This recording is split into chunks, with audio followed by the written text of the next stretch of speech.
Joy 6, 7, 8. Oom-Pah! G'day, today we're going to show you how to play a solo game of Oom-Pah, in this case, the C major scale. Check it out. We've already placed the scale card and we've chosen the major.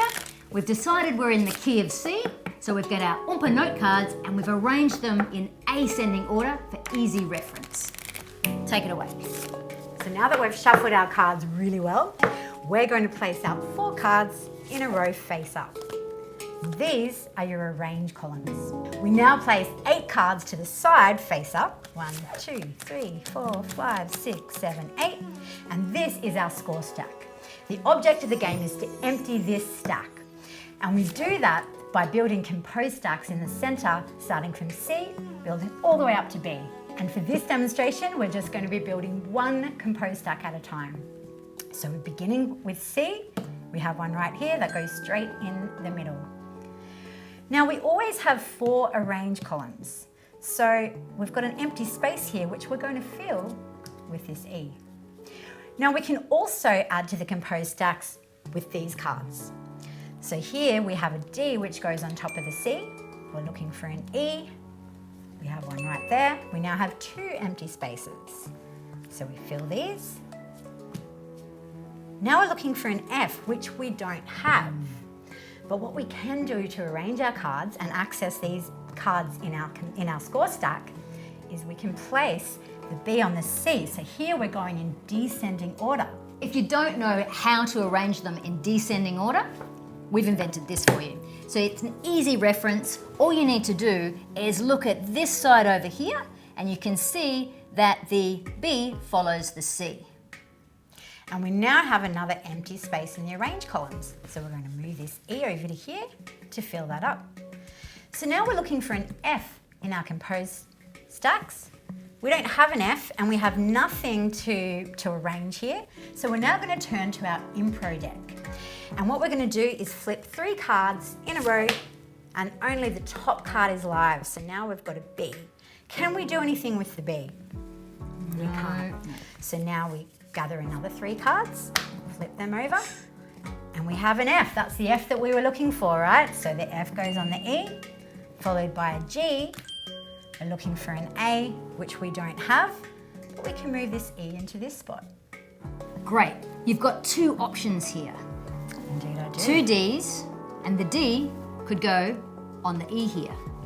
The most important card to move is this top card. So why is that, Stace? because we want to get rid of these cards as quickly as possible. That's right. So we're going to move this D onto this E, and we can also pick up the C and the B and place it on the D.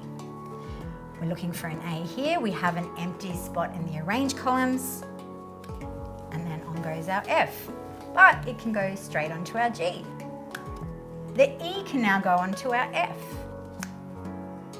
We now have 2 spots and only 1 card left. What happens? This goes out, we've emptied the score stack, and we shout, Oom-Pah! And that's how you play the C major scale solo. Okay, so we've just shown you how to play the C major scale solo. This time, Liv's going to demonstrate, but at full speed. Are you all ready for this? I'm ready. Are you Let's all do ready it. for this? Okay, so first of all, she's placing 4 cards in the center. These are her arrange columns. 8 cards to the side, we've got the score stack going. She's looking for a C to start. Joy 6, 7, 8. And she's out of the block. She's got a C, she's placing it down. She's refilled that arrange columns. Remember, 4 columns. Moving them over very quickly. I would put that D in the center. I don't know what she's doing, rookie error.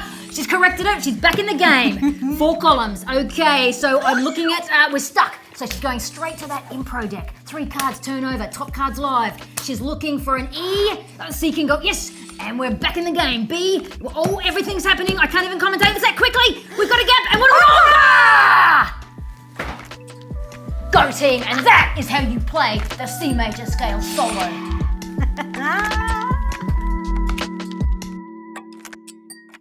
Okay, so we've just seen Liv play the solo game of the C major scale. You ain't seen nothing yet. Now we're going to up the ante and we're going to play the same game, 2-player. This is what Oom-Pah's all about. Game on.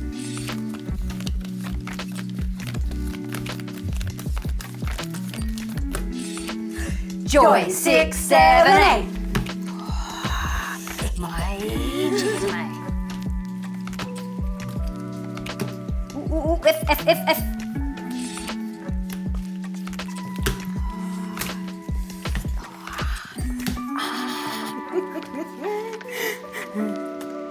Oom-Pah! Oh, no way. You can't use that one.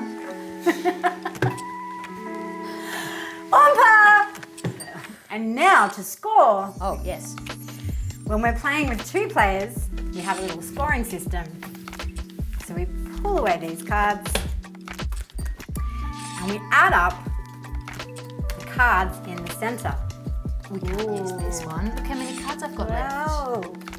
I beat her in all of the other games, and she's insisting on using this one to do the score. So Good on I you. get 10 bonus points for winning the round, plus 1 point for each note placed in the compose stack. 1, 2, 3, 4, 5, 16 points. Stace, how did you go? Awesome, Liv. Well done. Thanks. Okay, so I get 3 points for what I've put in the centre, and I get -2 for everything that's left in the score stack. Ouch, that hurts. -2, -4, -6, -8. 3 minus 8 is -5 for that round. Here's a score sheet. You can put your name there. You can put your scores there. You can add or minus them. You can have a running total. We might not count that round though, because that was just an introductory kind of round. I think we'll count that one.